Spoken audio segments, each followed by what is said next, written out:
बिस्मिल्लाहिर्रहमानिर्रहीम अस्सलाम वालेकुम वरहमतुल्लाहि वबरकातुहू। लेक्चर नंबर 75 के साथ हम अला यार खान ऑफिशियल चैनल में आपको खुशामदीद कहते हैं। तो आज हम फ्यूचर परफेक्ट टेंस का एक मुकम्मल रिव्यू लेंगे। पहले हमने तमाम के तमाम एक एक करके फिक्रात करवाए। तो इस रिव्यू में अगर कोई हमारे ऑडियंस में से या हमारे शागिर्दों में से स्टूडेंट्स में से अगर वो फिक्रात नहीं किए थे, तो अगर ये एक 4 से 5 मिनट का लेक्चर अगर ये कर लेंगे तो ये है कि 19-20 का फ़र्क पड़ जाएगा कि कुछ ना कुछ मतलब कि आपको समझ आ जाएगी। फ्यूचर परफेक्ट मुस्तकबिल मुकम्मल, इसका हेल्पिंग वर्ब भी मैंने बता दिया है। फ्यूचर का मतलब है मुस्तकबिल, परफेक्ट का मतलब है मुकम्मल। हेल्पिंग वर्ब वाहिद या जमा के साथ या ही शी इट यू दे इनके साथ, अगर फाइल वाहिद हो या जमा हो या प्रोनाउन में से ये ही शी इट यू या दे आ जाए तो उनके साथ विल हैव लगेगा, और अगर आई और वी आ जाए तो उनके साथ शैल हैव। यानी कि ये दो इसके हेल्पिंग वर्ब हैं। ये एक पता चल गया, विल हैव और shall have, will have shall have. उसके बाद ये पहचान मैंने छोटी सी लिख दी है टेंस की। चुका होगा, चुकी होगी, चुके होंगे, लिया होगा, ली होगी, लिए होंगे वगैरह। ये इस टेंस की पहचान है कि उर्दू में फिक्रात आए तो उनके एंड पे अगर ये चीज दी गई होगी तो ये फ्यूचर परफेक्ट होगा।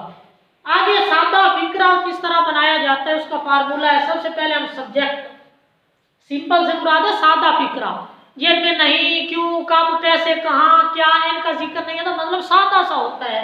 उसका फिक्रा बनाने का ये तरीका होता है, सबसे पहले फाइल आएगा, फिर विल या शैल आएगा, एक लगाना है, विल और शैल दोनों नहीं लगाने, या विल है या शैल है, फिर वर्ब की तीसरी फॉर्म, फिर ऑब्जेक्ट। ये सादा फिक्रा बनाने का। ओ से मुराद है ऑब्जेक्ट, वी से मुराद है वर्ब, नीचे 3 लिखा हुआ है, इस 3 से मुराद है वर्ब की थर्ड फॉर्म।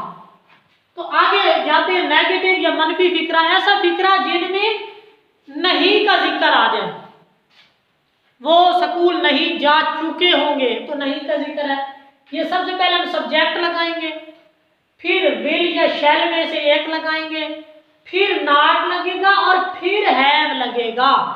विल हैव और शैल हैव नॉट इस तरह नहीं लिखना, बल्कि विल या शैल, फिर नॉट, फिर हैव, फिर वर्ब की तीसरी फॉर्म और फिर ऑब्जेक्ट।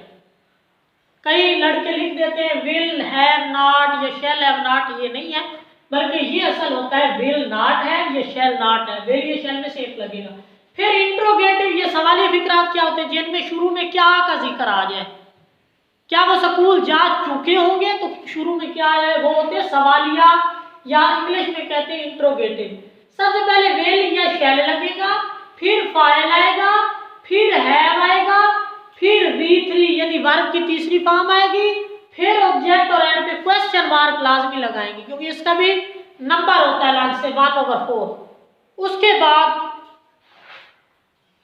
कंबाइंड या मुश्तरका, जो कि नेगेटिव और इंट्रोगेटिव दोनों मिला के आते हैं, जिसमें क्या और नहीं दोनों का जिक्र हो। सबसे पहले विल या शैल आएगा, फिर सब्जेक्ट आएगा, फिर नॉट और फिर हैव, यानी विल हैव और शैल हैव के दरमियान में सब्जेक्ट और नॉट आएगा, फिर वर्ब की तीसरी फॉर्म और एंड पे ऑब्जेक्ट। याद रखें, यानी विल या शैल, फिर सब्जेक्ट, फिर नॉट और फिर हैव लगाना है।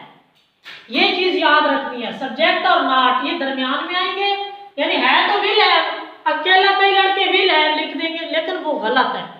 फिर आ जाएगा डबल इंट्रोगेटिव, सबसे पहले जिनमें कब, क्यों, कहाँ, कैसे का जिक्र आ जाए। सबसे पहले WH वाला लफ्ज आएगा, व्हेन, व्हाट, वेयर, वो वाला, फिर विल या शैल, फिर सब्जेक्ट, फिर हैव, फिर वर्ब की तीसरी फॉर्म और फिर ऑब्जेक्ट। यहाँ पे विल हैव या शैल हैव नहीं लिखना, बल्कि सब्जेक्ट के बाद हैव लगाना है। फिर इस तरह आ जाएगा हु टाइप, ये तो हु बजाते खुद एक सब्जेक्ट होता है, लड़के ये करते हैं कि हु के साथ सब्जेक्ट भी लगा देते हैं, लेकिन ये गलत है। हु के साथ विल या शैल सिर्फ इधर हु आता है, हु के साथ सब्जेक्ट नहीं आता, ये बजाते खुद एक सब्जेक्ट है। हु, फिर विल या शैल, फिर है, फिर वर्ब की थर्ड फॉर्म और फिर ऑब्जेक्ट और एंड पे क्वेश्चन मार्क।